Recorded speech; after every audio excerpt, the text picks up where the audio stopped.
back to the original text, that is written as Abba, which in that language is the same as us, our kids saying Dada. We're speaking as a little child. Our Father, Abba. And that's how he says we're to come to him as little children. But in I'm bound for the promised land, it just hit me. The third verse, it says, when shall I see my Father's face and in his bosom rest? How many have held a grandchild and they just buried their face right in your chest? Best feeling in the world. But we're that grandchild. We're that little one to our Father. Well, that was extra. Y'all got a freebie tonight. All right. We're gonna start out in 1 Samuel. But before we do, Brother Maurice, will you open us up in prayer? Our Father, we're so thankful to be here at this sanctuary. We're thankful for everyone that's here. We're always grateful. Dear Lord, we're so thankful to provide someone to lead us in the same, someone to lead us in your word. The Holy Spirit, we pray for something. We do thank you for many, many blessings. We do thank you for your love and mercy. And ask you to forgive us of our needs. Lord, go with us through this service. Be with the one who delivers your word. We say this in the name of Jesus. Now, in 1 Samuel 17, this is a story that I'm sure everybody has heard. There's a little twist on it this time.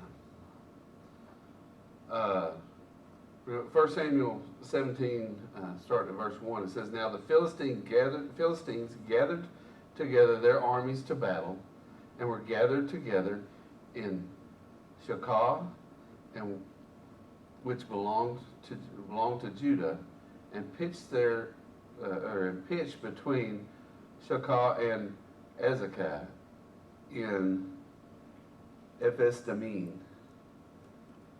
And Saul and the men of Israel were gathered together and pitched by the valley of Elah, and set the battle in array against the Philistines.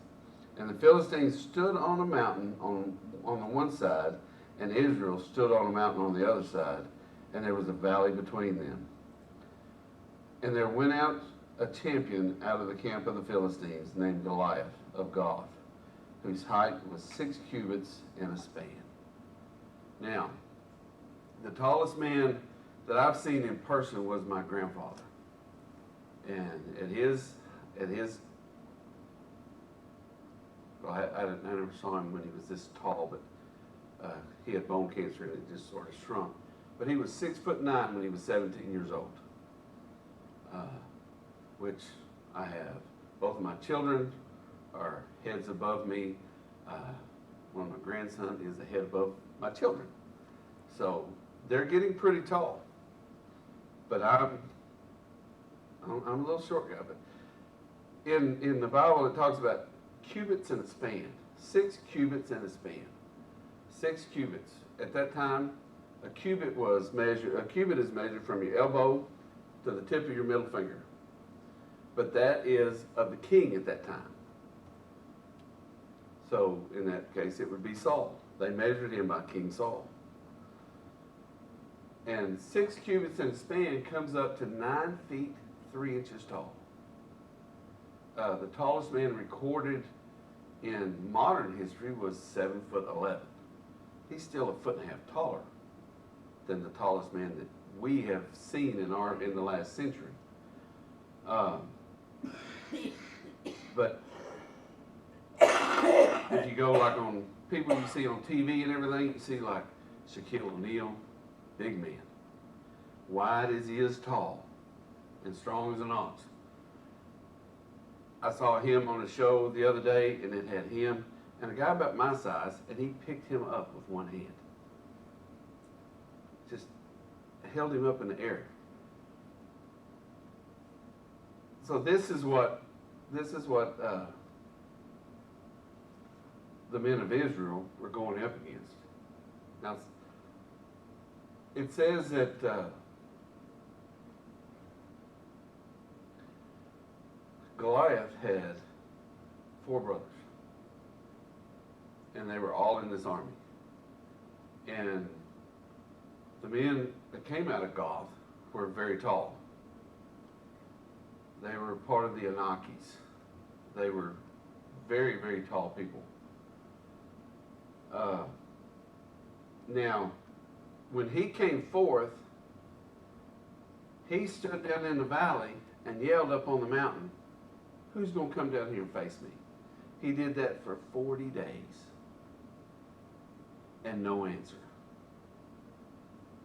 Now, when David comes on the scene, David is a young man. He is not enlisted in the army as of yet. And at that time, if you were of age to serve in the army, you had to be about 15 years or older at that time in their army. So we know David was under 15 years old. And we know David had already faced a bear and killed it. He had faced a lion and killed it. So he wasn't, just because he was young doesn't mean he wasn't able. But when he came, he didn't come to fight. His father, Jesse, sent him to feed his 3 brothers and the captains of the army. He sent him with, bread, cheese, fish. He sent it to them. David was just the one to take it. And when he got there, David, like I say, he had three brothers. He was the youngest of 8. But he had 3 brothers that were in that army at that time. But during this 40 days, his 3 brothers were one that King Saul was bringing up to the front. And part of the, upper echelon, the big fighters among the Israeli people. And he was trying to get somebody to go out and face Goliath. Because this was a one-on-one battle. It wasn't, and that's the way they were going to solve this. If Goliath wins, they'll serve the Goths. The Israelis will be slaves to the Goths. But if Israel wins, the Philistines would be the slaves. Now, when David comes on the scene, like I say, he's got food and everything, and he's a young man. He's going to listen to everything. He's going to try to soak up all the information he can. And if you ever watch some of the kids around here, they're not going to say a whole lot to you, but they're always within earshot. They're listening to what's going on. So that's what David was doing. David came, and he came to bring the food and everything to him, like his father had told him. And his brothers were sort of annoyed by the younger brother being there. You have 3 of the older brothers there, and they chastise him a little bit for actually even being there. Let's see.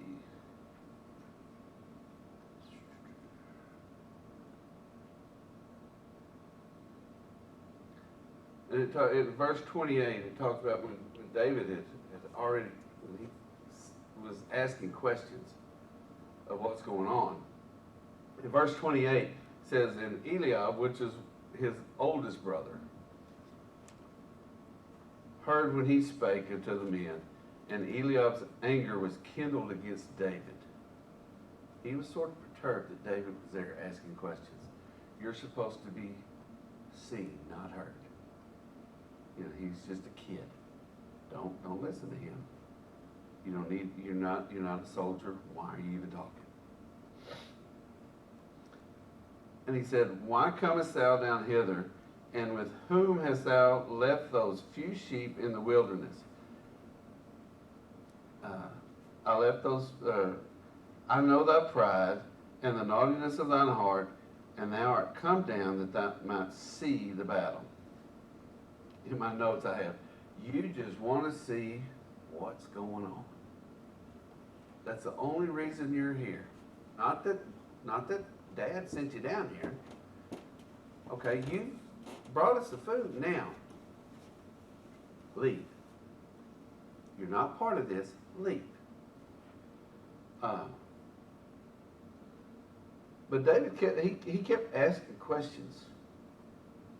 And David said, "What have I now done? Is there not a cause? Is there not a reason why y'all are here?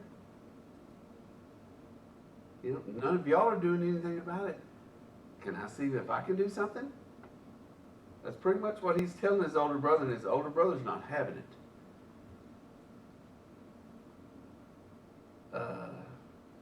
And he went from one brother to another. And he said the same thing. And all of a sudden they got quiet.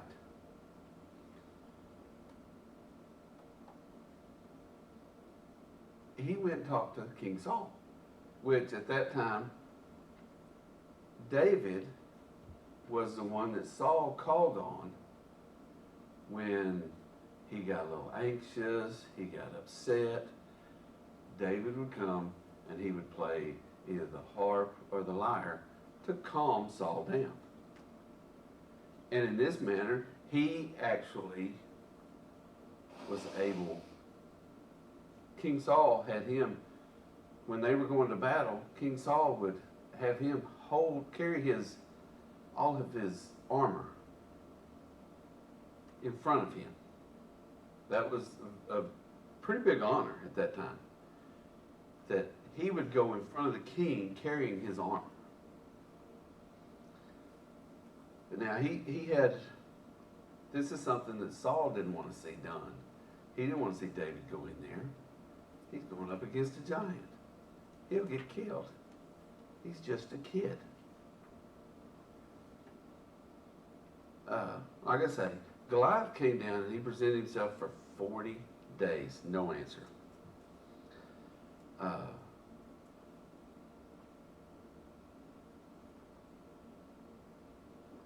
Now, like I say, if any of y'all have younger siblings, when you see one of them back down from something, and you look up to them. I can, for an example, Braden and Joshua. Braden looks up to Joshua. He's a giant to Braden. And if Joshua would ever back down from something, that would upset Braden, because Joshua couldn't do any wrong. So this is what David's having to deal with now. Okay, y'all are supposed to be the warriors. What's going on? Why aren't y'all facing this guy? Well, during that, David said, "I'll do it. I'll go out. I'll kill the giant." But at first he said, what happens? What happens if they go out and kill the giant? If that happens, they're next in line for the king. Plus, the king gives them his daughter, one of his daughters, to marry. So you're married into royalty and you are royalty. But there were no takers. Fear stood in their way of answering a call. Now, has fear ever gotten any of y'all's way from answering something? It has mine. You know, there could be a fear of losing, failure, self-esteem. You don't want to look silly in front of other people.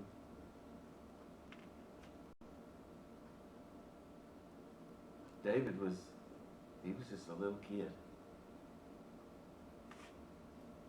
David said, I'll do it. Amongst all these grown men who were battle, you know, they had been to battle before. You know, I've never been to battle. My youngest son has. I haven't. I don't know how I would act. But I know what my youngest son would do. Because he's proven that. And these guys have proven that, and that's why David was upset. Why aren't y'all doing something?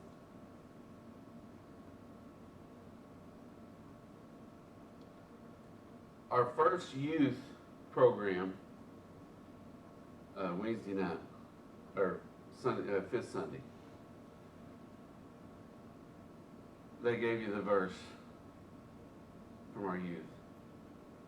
You know, not to let anyone look down upon you for your age. It's in a shortened version, a little Reader's Digest condensed version. But do we have a Goliath standing in front of us? You know, everybody has a Goliath. What we're here to do, what we're here to answer, is are we gonna step up to take on that Goliath, or are we just gonna back down?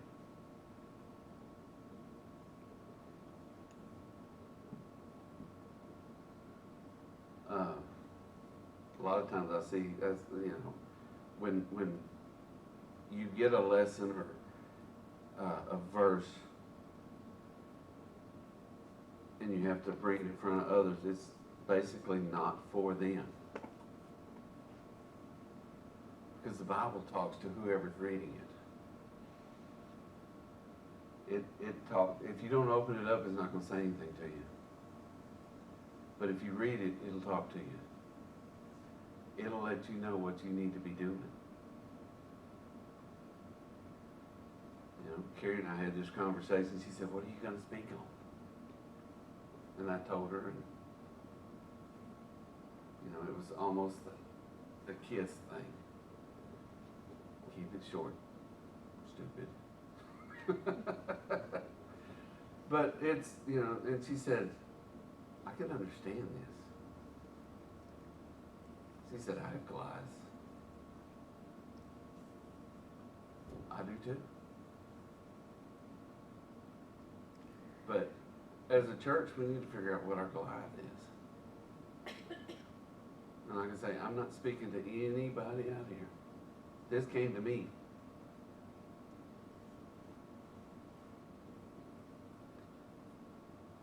David said, in verse 37, he said, David said, moreover, the Lord that delivered me out of the paw of the lion and out of the paw of the bear, he will deliver me out of the hand of this Philistine. And Saul said unto David, go, and the Lord be with you.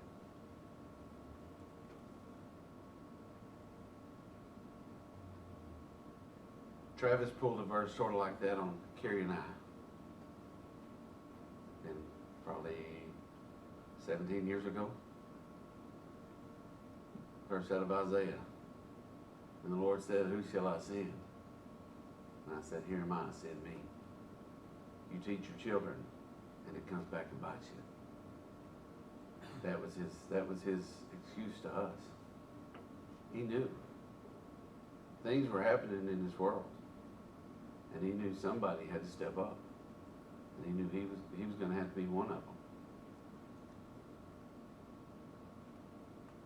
They talk about this generation that's coming up now. Well, the generation of Travis and Taylor's age, my kids' age. Carrie and I were on a cruise one time, and there was I happened to run into the command sergeant major out of Mississippi. He was over the whole state of Mississippi, of the Army.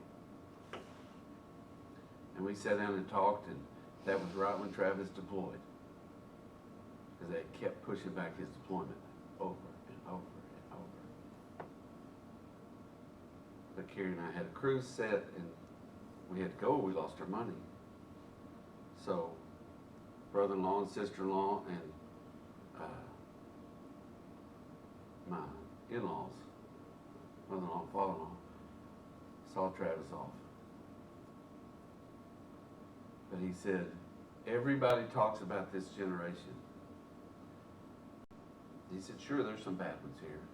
There's bad ones in every generation. He said, the bad ones in this generation are just outspoken. He said, I see hundreds, thousands, every day walk in and sign up. It's in a bad generation. He said, I've seen some of the finest young men and women in my life walk through those doors. And we're at war. And that was my deal to Travis. You can't go. You're my baby boy. You're my youngest. You can't go. Jesse was pretty much saying the same thing. Go give him something to eat and come back home. But David used the verse. Who shall I send? And I said, here I am, send me. Are we going to answer that? Are we going to say, God, I know there's somebody at this hospital you want me to talk to. I know there's somebody at work you want me to talk to. I know there's somebody on my street you want me to talk to. I know there's a guy that comes and mows the yard you want me to talk to. We need to answer that. You know, and if everybody does that, we'll be buying this land beside of us to put a bigger place here. And I'm not worried about numbers in here. I'm worried about what I have to account for when I stand in front of God. One of the songs he sang was, if my robe is right, I will hear him. Or if my robe is white, I will hear him. If your robe's not white, you won't. This isn't the message I wanted, the lesson I wanted to bring today. Not by a long shot. But you know, this ties in to what Brother Kevin's been doing. Are we doing our part? Now, not only are we doing our part, okay, let's not worry about our part right now. Let's worry about what the Goliath is. What is that big thing standing in front of us that keeps us from doing what we need to do?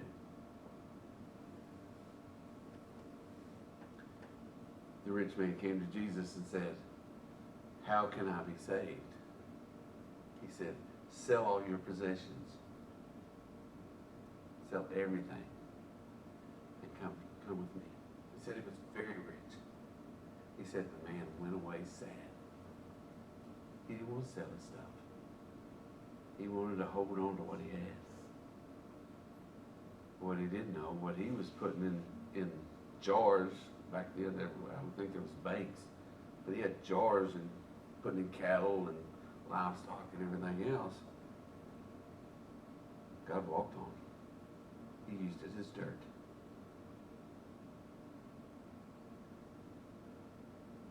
So if it's, you know, Carrie and I, we've had financial problems over our marriage. I don't know of any young couple that hasn't, but we had financial trouble, and we didn't talk to each other for a year. But nobody ever said anything about leaving. We stayed in the same house. We talked about what the kids needed done. But it was all over money. If that's your Goliath, let that go. You know, my dad always told me, he told me a lot of things, but the one that actually stuck with me was, you can't outgive God. You know, And he tried for a while. He kept trying to make more and more and more and more and more and more. And when he figured out that God was going to take care of him, he quit. He stayed with family. He quit his drinking. So he had that Goliath. He had to let that go. I had to let a Goliath go here lately. Because with my health and everything the way it was, I had to let go of my job over here in South Mesquite, go to North Mesquite, which paid a lot less, hour-wise. My checks over here were double what I'm making over there. But I'm a lot happier. I could be here today. A year ago, was I coming on Wednesday nights? It was hard. I would get off till 8:30 at night. I get off at 4, 5. I had plenty of time. I'd go home, take a shower, get cleaned up, eat, come to church. I couldn't when I was over here trying to store that money. That left me with 5 holes in my belly. And that don't work. So I had to give that up. That was God saying, slow down. You're taken care of. Slow down. Do what I want you to do. You're taken care of. Slow down. But if we have, you can go ahead and come. Like I said, that last verse, in verse 37. The Lord that delivered me out of the paw of the lion and out of the bear. Out of the paw of the lion and out of the paw of the bear will surely deliver me from this. Now, do we have faith that God will deliver us from our Goliath that we have now? He's done it in the past. That God is the same today, tomorrow, and yesterday. He doesn't change. He said it, he means it. One of my old preacher's favorite saying, God said it, I believed it, and that settles it. There was no argument. So if he said that to you, believe that.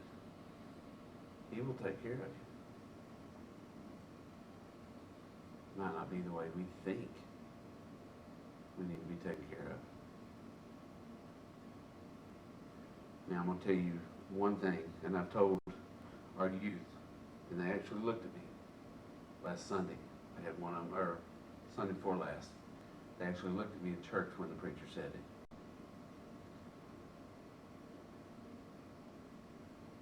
The Bible says not to quench the spirit. When a preacher stands here and says, as I look out here, I think everybody in here is saved. If you're dealing with the decision, that keeps you sitting down. I think everybody here has all their problems worked out. They don't need to pray about anything. That keeps y'all sitting down. Keeps me sitting down. Because I don't want anybody to walk up. What's going on with him? What's the matter? I would rather see somebody 90 years old walk up here and say, I thought I believed once, but I was believing on that preacher, not on God. And then me see them when I pass at the gate. So if there's anything anybody needs this morning or this evening, I just got up from a nap. Can y'all tell? It's morning time for me. But if y'all need to pray about that Goliath that's in front of you that you need to get rid of, We have altars. If you have problems getting up, we have people to help you get up. If you need somebody to pray with you, we have people to do that also. If y'all need to make a decision, like I say, I don't know your heart. I don't know anybody in yours heart except mine. That's all I know. So, if y'all have anything, now is the time. I need thee every hour, most gracious Lord. No tender voice like thine can peace afford. I need thee, oh, I need thee. Every hour I need thee. Oh, bless me now, my Savior. I come to thee. I need thee every hour. Stay thou nearby. Temptation lose their power when thou art nigh. I need thee, oh, I need thee. Every hour I need thee. Oh, bless me now, my Savior. I come to thee.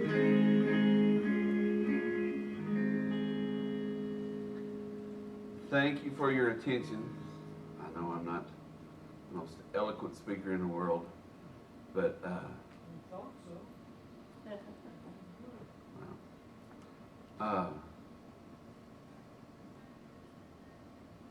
remember Saturday night,